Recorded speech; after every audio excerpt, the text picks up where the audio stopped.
چوتھی چیز جو اس وقت حدیث میں بیان کی گئی ہے وہ صدقے فطر کا وقت ہے۔ صدقے فطر کے وقت سے متعلق آپ نے بیان فرمایا وَأَمَرَ أَن تُؤَدَّى قَبْلَ خُرُوجِ النَّاسِ إِلَى الصَّلَاةِ۔ آپ صلی اللہ علیہ وسلم نے حکم دیا کہ لوگوں کے مسجد یعنی عید کی نماز پڑھنے جانے سے پہلے ادا کیا جائے، یہ ہے صدقے فطر کا اصل وقت۔ اس سلسلے میں تھوڑی سی تفصیل جان لینی ضروری ہے۔ علماء کہتے ہیں صدقے فطر کے وجوب کا جو وقت ہے وہ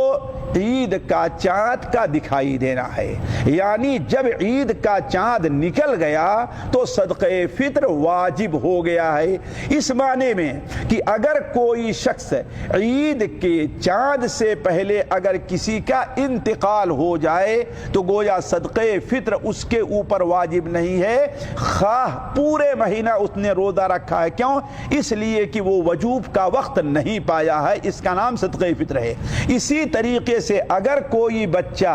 عید کا چاند دکھائی دینے سے 5 منٹ بھی پہلے اس دنیا میں آتا ہے تو اس کی طرف سے صدقے فطر دینا واجب ہے، اور اگر کوئی بچہ عید کا چاند نکل جانے کے 5 منٹ کے بعد دنیا میں آتا ہے تو اس کے اوپر سے صدقے فطر نہیں دینا ہے۔ اسی طریقے سے اگر کوئی شخص صدقے مہینے بھر زندہ ہے اور عید کا چاند نکلنے کے 5 منٹ کے بعد بھی اس کا انتقال ہو جاتا ہے تو اس کی طرف سے اس کے اہل صدقے فطر ادا کریں گے، اور اگر عید کا چاند نکلنے سے 2-4 منٹ پہلے بھی کسی کا انتقال ہو جائے تو اس کے اوپر صدقے فطر نہیں ہے۔ دوسری چیز صدقے فطر کا دینا بہتر کب ہے تو ہمارے نبی صلی اللہ علیہ وسلم کا جو طریقہ رہا ہے وہ یہ ہے کہ آپ صلی اللہ علیہ وسلم عید کی نماز عید کی دن صبح عید کی نماز پڑھنے سے پہلے آپ ادا کرتے تھے، تو علماء کہتے ہیں کہ سب سے بہتر وقت صدقے فطر دینے کا کیا ہے؟ عید کی نماز سے پہلے ہے۔ البتہ ایک مسئلہ یہاں پر ہوتا ہے کہ بسا اوقات صدقے فطر تقسیم کرنے میں تاخیر ہوا کرتی ہے، تو کیا عید کا چاند دکھائی دینے سے پہلے صدقے فطر دیا جا سکتا ہے یا نہیں؟ اس سلسلے میں اہل علم کے مختلف اقوال ہیں۔ بعض اہل علم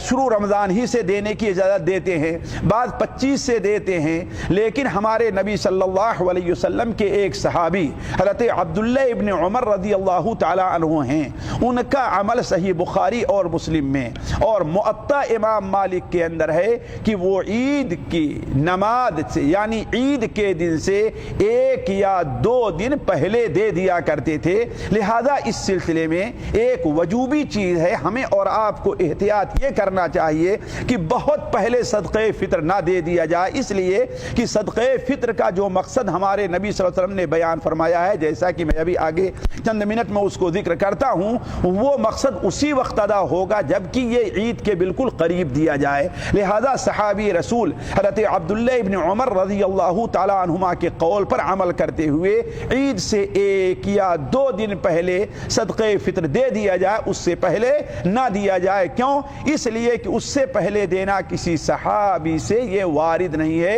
اور نہ اللہ کے رسول صلی اللہ علیہ وسلم کی کسی حدیث سے اس پر جواز ہے۔ تیسری چیز اس سلسلے میں یہ ہونی چاہیے صدقے فطر کے ادا کرنے کے وقت کے سلسلے میں کہ اگر کوئی شخص کسی مجبوری سے بھول گیا، وقت نہیں مل سکا، دینے والا نہیں مل سکا، تو اس کے لیے یہ تو جائز ہے کہ صدقے فطر عید کی نماز کے بعد بھی ادا کرے، یہ چیز جائز ہوگی لیکن بکراہت۔ کیوں؟ اس لیے کہ ہمارے نبی صلی اللہ علیہ وسلم نے صراحت ساتھ کہہ دیا ہے کہ جو شخص عید سے پہلے ادا کرے گا اس کا صدقہ تو قبول کیا جائے گا، اور جو شخص عید کے بعد ادا کرے گا وہ عام صدقات میں اس کا شمار ہوگا۔